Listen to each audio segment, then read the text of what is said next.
Bismillah ar-Rahman ar-Rahim.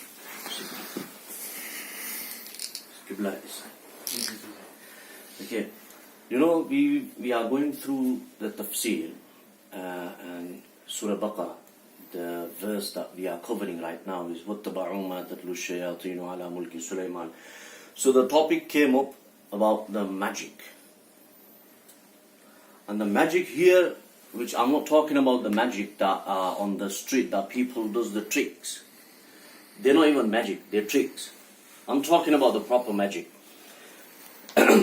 Where people take help of shaitan and people take help of the jinns to harm someone or to kill someone or to damage somebody in any way, financially, medically, physically, however. That is what magic is. And there is one thing you might have heard called black magic. So we were going through that. How did that start? How did that appear?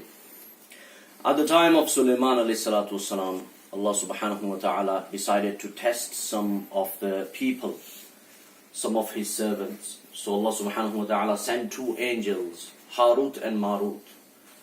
And Allah subhanahu wa ta'ala commanded them to go to the world and ask people if they want to learn magic. But when you ask people, also aware them that this is wrong and this is shirk. And as soon as you will do this, you will come out of the border of Islam. So the angel came and they started explaining to people and they said, do you want to learn? People say, yeah, we are quite interested. We want to learn. It's like similarly, you know how the Dajjal will come and the Dajjal will try and brainwash you and I. How? We all know about it. Okay, he'll say, you know, oh, I've got Jannat here, I've got Jahannam here. Look, I'm killing somebody and I'm making someone alive again. I'm giving a new life. But people, to brain people, you know, to wash people's brain, he'll do certain things to manipulate with people's brain. That's why they came, the angels. But people started learning. And then later on, the Jews, they started blaming Hazrat Sulaiman alayhi salatu wasalam, Prophet Sulaiman alayhi salatu wasalam, that Na'udhu he would take help of shaitan and he would do magic and stuff like that. So Allah subhanahu wa ta'ala revealed the verse وَاتَّبَعُوا مَا تَتْلُو الشَّيَاطِينُ عَلَى مُلْكِ سُلَيْمَانَ وَمَا كَفَرَ سُلَيْمَانُ وَلَكِنَّ الشَّيَاطِينَ كَفَرُوا يُعَلِّمُونَ النَّاسَ السِّحْرَ. The shaitan actually taught people how to do sihr. Not Sulaiman alayhi salatu wasalam did this. So from there the topic started. Now I want to say, you know, today you might hear so many videos and so many if you go on YouTube, you'll hear so many like them numbers. You'll see so many numbers. And the people say, you know, wearing Taweez is shirk, or holding Taweez in your hand, or leave the Taweez, it's got shaitan in it and stuff like that. But they need to correct their belief. Why? Because there's two words. One is Taweez and one is Tamima. Taweez, what does Taweez mean? Seeking protection. Taweez means seeking protection of Allah subhanahu wa ta'ala from this shaitan, from this evil thing. So if a person say Taweez is shirk, that means he is saying indirectly seeking protection of Allah subhanahu wa ta'ala is shirk. And that it saying itself is wrong. But I'll tell you what's the difference between Taweez and Tamima. Let's go through the Taweezes first. Let's see.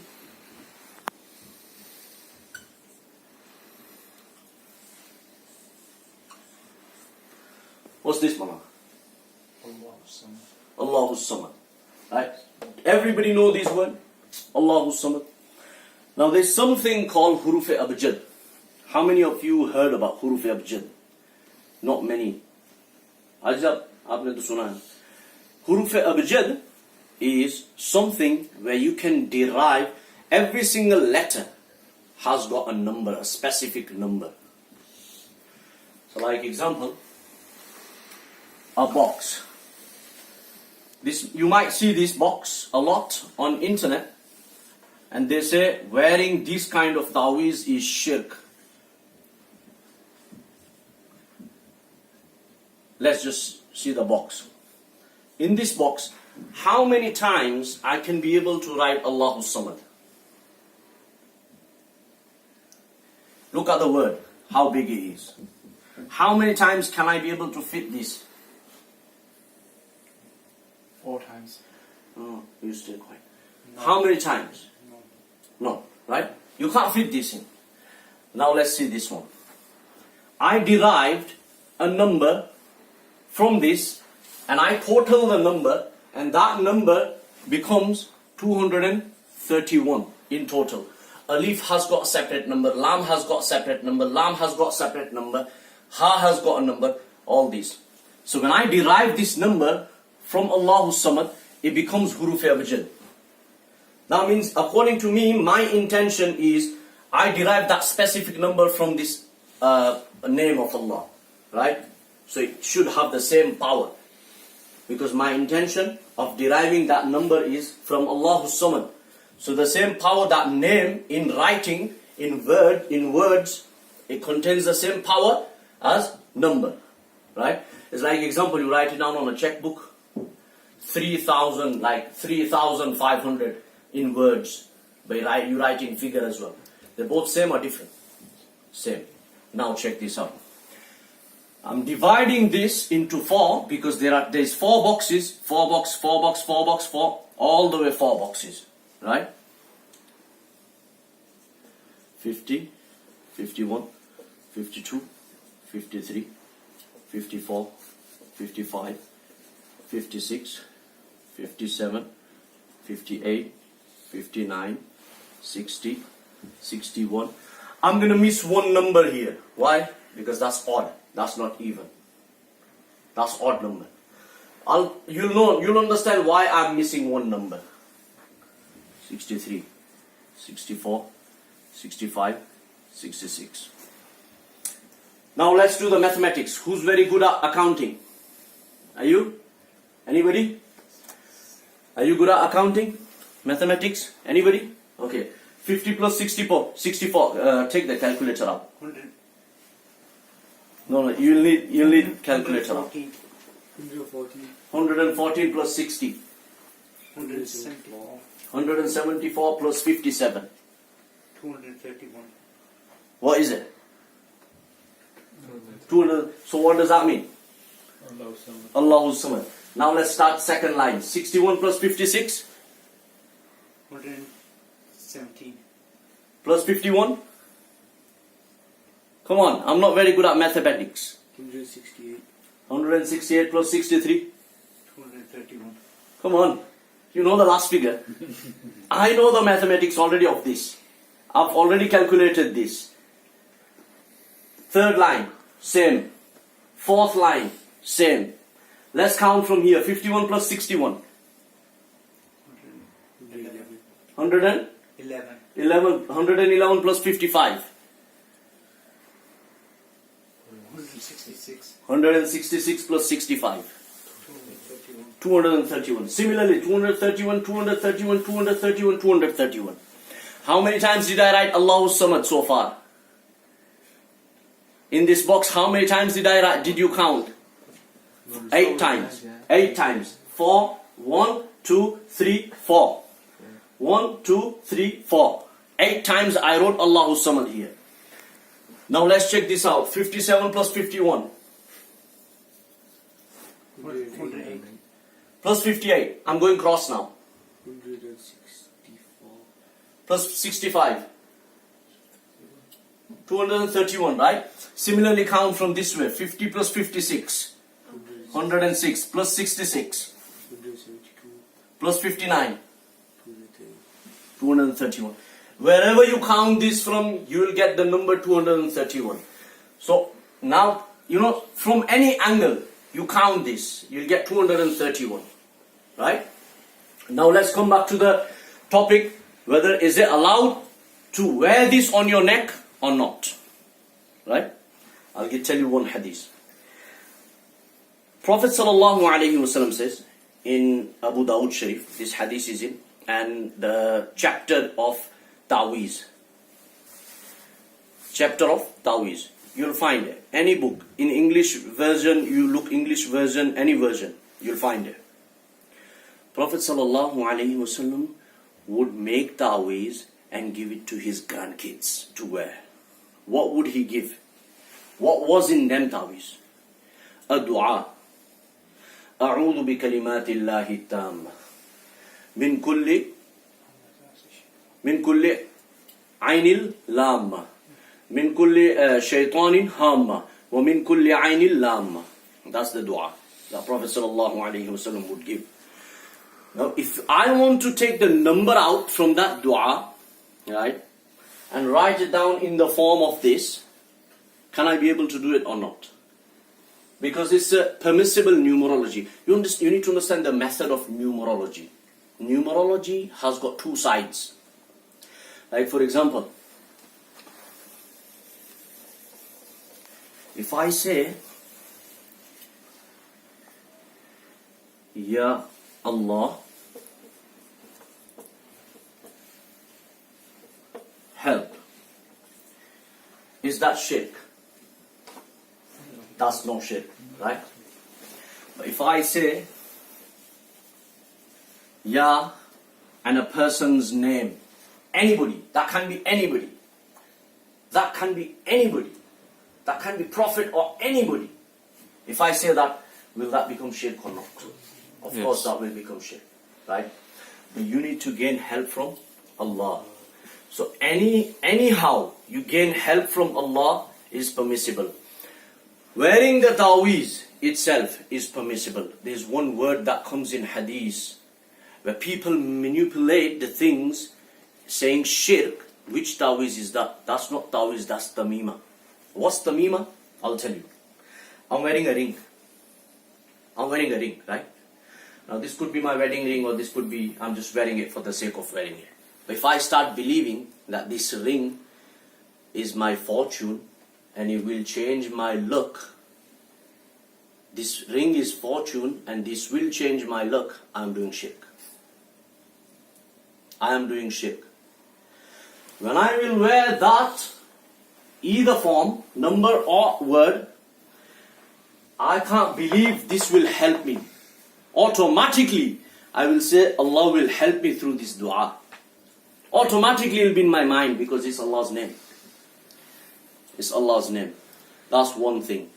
Always remember, wearing Taweez is not shirk, because if a person says wearing Taweez is shirk, plenty of hadiths that can be proved to say that Sahaba have worn Taweezes.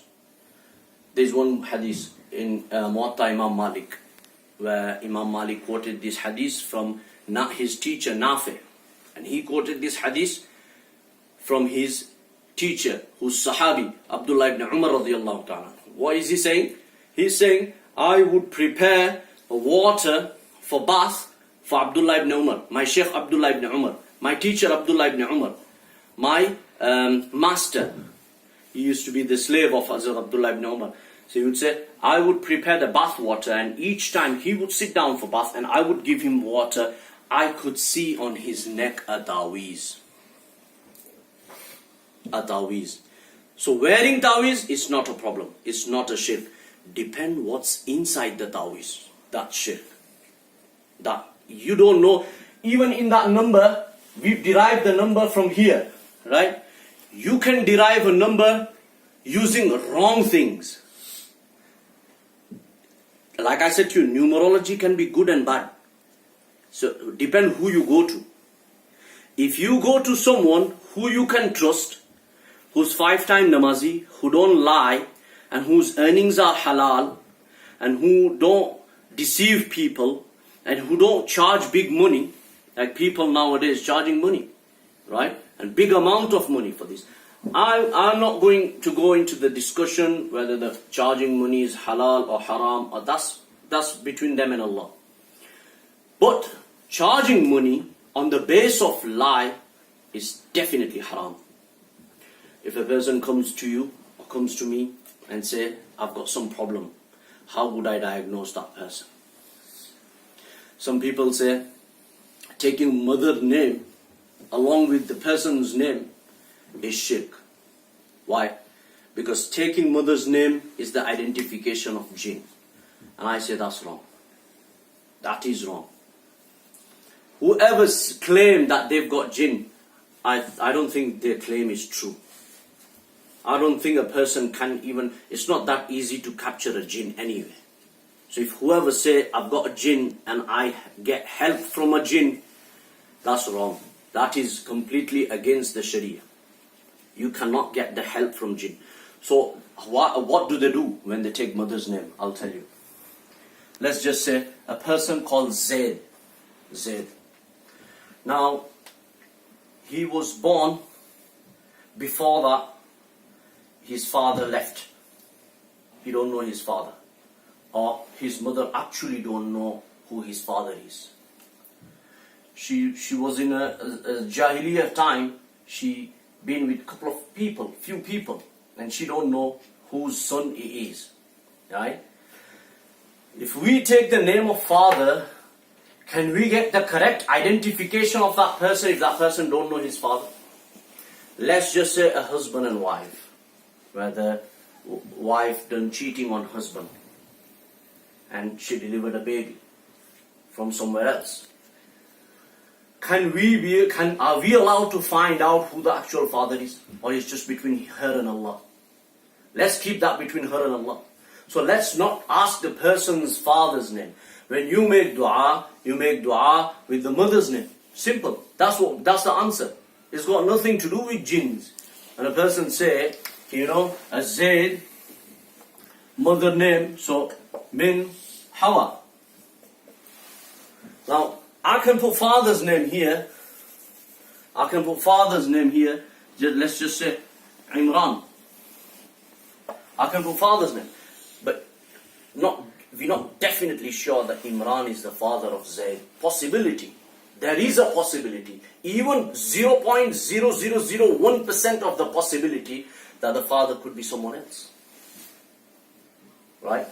And we are asking for a dua. Remember, Taweez is dua, where you need to ask from Allah subhanahu wa ta'ala for someone. If you are doing it for yourself, then you don't need all this. You don't need all this. If you are doing this for yourself, then you don't need all this. But if you are doing it for someone, then you need the correct identification of that person. So that you write it down in your Taweez, like for example, that number which I put there, and underneath I would write it down, oh Allah, help this person whose identification is this. And I give that Taweez to him. So it's just for identification reason. Always remember. Okay? Are we clear? Do you understand about this? There are so many examples of this. I just gave the example of this word. You can take the example of Ayatul Kursi. You can take the example of Ya Allah. You can take the example of Ya Allah. But how can you be sure if I'm doing the correct thing or if I'm doing the wrong thing? That's when your trust comes. If you trust someone, only then you go. Otherwise you don't go. If you don't trust someone, let's not go into these details then. Then you just do your own things. And how can you protect yourself from evil things? First thing first.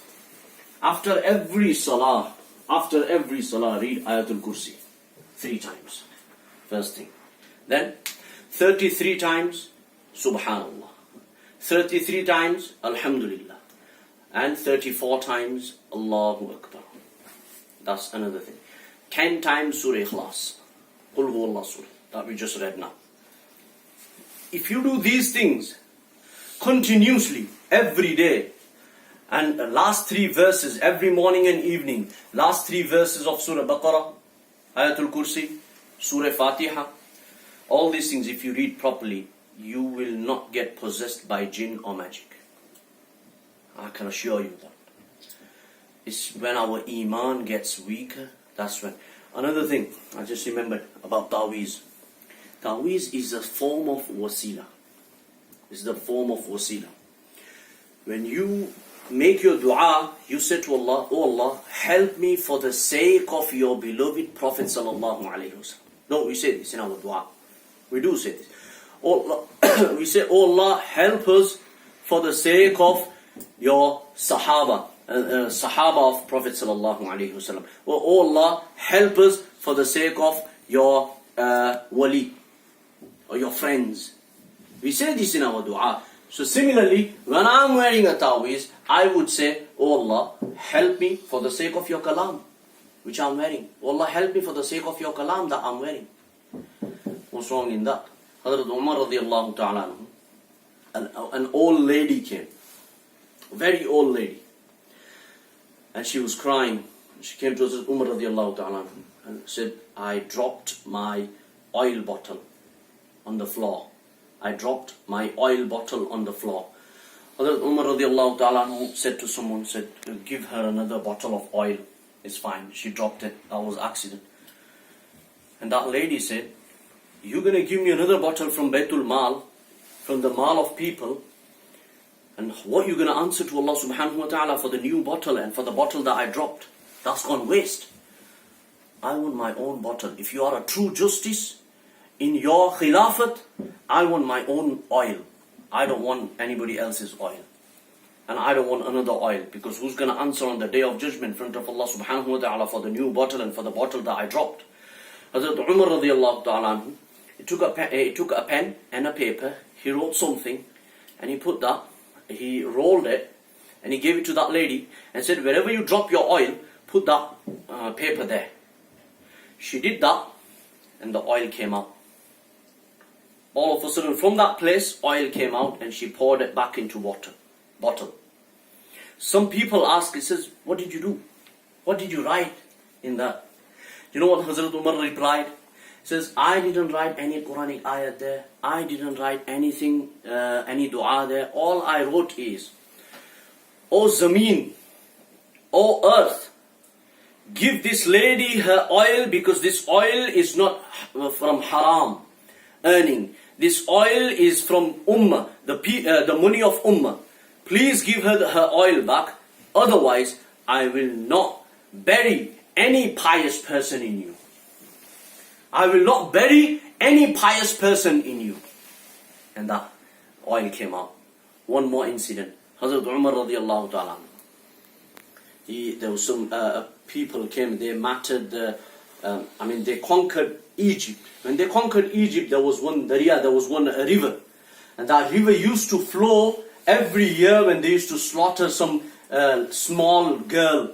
They used to slaughter a small girl. And with the blood of that small girl, the river would flow every day, every year. So they came, after they conquered Egypt, some of Sahabi came to Hazrat Umar radiallahu ta'ala who said, this used to happen. Now that river does not have no water, not even a single drop there. And the people, local people in Egypt, they are demanding to slaughter someone so that they can have their water ready. Hazrat Umar said, that's shirk. Slaughtering human, right, for the sake